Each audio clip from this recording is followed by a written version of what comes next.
Moi, je ne comprends pas cette histoire de prisonnier candidat. En Côte d'Ivoire, Blaise Lasme en prison, m'ont dit les candidats du PDCI. Brédoumé en prison, on dit les candidats.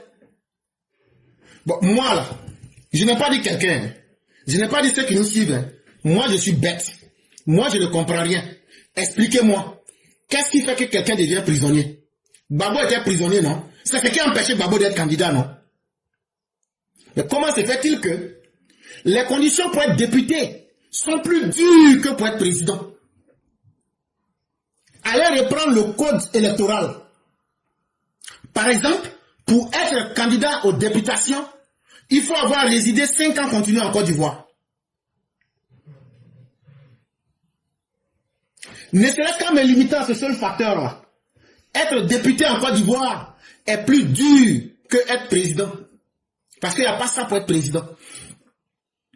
Mais comment se fait-il que quelqu'un qui est en prison, ou bien qui est en procès, aujourd'hui on peut permettre à cette personne d'être candidate, et demain quand la personne va gagner, on va nous expliquer que non, en fait, vous savez, les noirs ne sont pas des noirs parce que leurs dents sont blanches, et donc en réalité, un noir est blanc-noir, parce que ses dents sont blanches. Hey, ceux qui sont candidats prisonniers, ou bien candidats en procès, le ministre de la Justice, le procureur de la République, clarifiez-nous les ignorants, pour qu'on comprenne ce que nous ne comprenons pas. Ce que nous ne comprenons pas est simple. Guikayo en prison, est-ce qu'il peut être candidat? Est-ce qu'il n'est pas frappé aussi par le sceau de la bonne moralité? On a vu ici cette même justice refuser certificat de nationalité à Chakadjan parce qu'il était dans le cours d'un processus. Et les gens ont dit, attends quand le procès finira, on va te donner ton certificat de nationalité. Quand le procès est fini, on lui a donné son certificat de nationalité. Bon, si aujourd'hui qui étaient des criminels, est-ce que vous vous êtes posé une question, pourquoi ils veulent devenir députés? Ils veulent devenir députés, s'ils gagnent, ils vont vous arracher de force ce que eux-mêmes ils ont arraché par la violence à la société. Je me réexplique. Ils veulent devenir députés pour bénéficier de la protection, de l'immunité.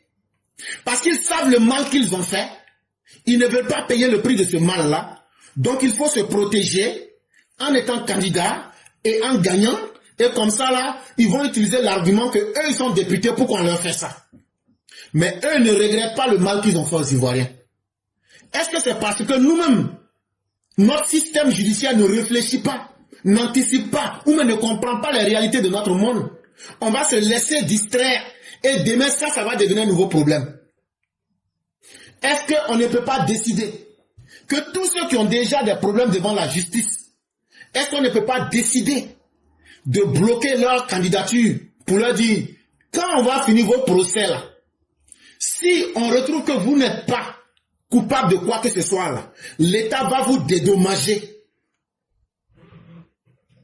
On prend la responsabilité. Pour un État là, ce n'est pas 10 000 personnes qui seront accusées. Les 3 400 000, on peut multiplier par 5. Et puis on va leur donner ça. Comme dédommagement.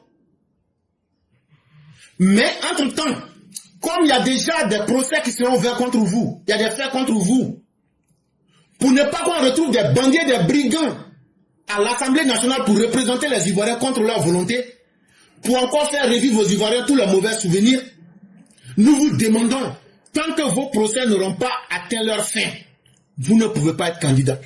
Même si ça doit être par un décret, il faudrait que l'État réfléchisse sur cette réalité-là. Parce que ce que nous voyons là, c'est pas bon. Soit on est prisonnier, ou même soit on ne l'est pas. On ne peut pas être prisonnier et bénéficier en même temps des mêmes droits que ceux qui sont libres. Demain, on va se retrouver des bandits, des criminels sont à l'Assemblée nationale. avec des gens qui sont libres et qui ont une conscience propre. On peut comprendre si c'est des délits mineurs. Mais ici, nous sommes en train de vous parler des gens qui sont poursuivis pour des faits qui sont très graves. On est en train de vous parler des personnes qui ont commis des actes de terrorisme si on s'en tient au document du procureur de la République. Actes de terrorisme. Voilà, il faut zirer. Comme dirait le Burkinabé, voilà, il faut zirer. Acte de terrorisme. On veut que des terroristes deviennent des députés en Côte d'Ivoire. Assassinat. Ils ont assassiné des civils, des citoyens, des soldats. Hein? Inna lillahi wa inna ilayhi raji'un, diraient les musulmans. On va laisser des assassins nous rouler dans la farine pour utiliser le côté pervers de la démocratie pour devenir des députés et on va les nourrir pour les rendre forts. Et demain, on va jouer les étonnés. Des gens qui sont accusés de complot contre l'autorité de l'État. Safroulaï. Des gens qu'on a accusés, selon les notes du procureur, d'organisation d'une bande armée. Wallahi, je ne peux pas m'écrire. Je ne peux pas m'écrire. Wallahi, je ne peux pas m'écrire. Ça veut dire, je jure par Dieu, je ne crois pas. C'est ce que ça veut dire. Je ne peux pas m'écrire. Bon, c'est quoi l'Ivoire de Ouattara qui est là comme ça? Quand d'autres ne sont pas déjà en fuite comme Yakosi Benjo. Finalement, les gens ont toutes les raisons de dire qu'il n'y a pas de justice en Côte d'Ivoire. Parce que les réalités sont là, elles sont fraîches. Et s'il vous plaît, déjà au sein du RHDP, il y a certains déjà qui veulent utiliser l'escroquerie du sentiment pour dire, comme les gens ont parlé devant nous à l'Assemblée nationale, comme les gens sont gentils là, donc on n'a qu'à essayer de voir ça. Mais wallah, je n'en peux pas cru. Je n'en peux pas cru. Faut dire, je n'en peux pas cru. Ça froulaille. C'est comme si on demandait à Ben Laden de devenir candidat aux États-Unis. Subhanallah. Comme diraient les musulmans, subhanallah. Ça encore, je n'en peux pas cru. Mais en Côte d'Ivoire, je peux cru. C'est seulement en Côte d'Ivoire, sous le président Ouattara, qu'on voit de telles choses. Ça n'a pas commencé aujourd'hui.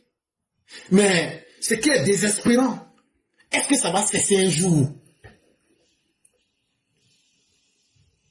Est-ce qu'il n'est pas temps qu'on puisse assumer pleinement notre dignité? Des gens qui ont comploté contre l'autorité de l'État. Des gens qui ont comploté contre le système de la démocratie. Des gens qui ont comploté contre les efforts des Ivoiriens sur plus de 15 ans. Aujourd'hui, ces gens-là aujourd'hui veulent utiliser le côté pervers de la démocratie avec des calamités humaines dont l'objectif est et demeure toujours d'assassiner les Ivoiriens et la démocratie en Côte d'Ivoire. Chers Ivoiriens, c'est à vous de réfléchir.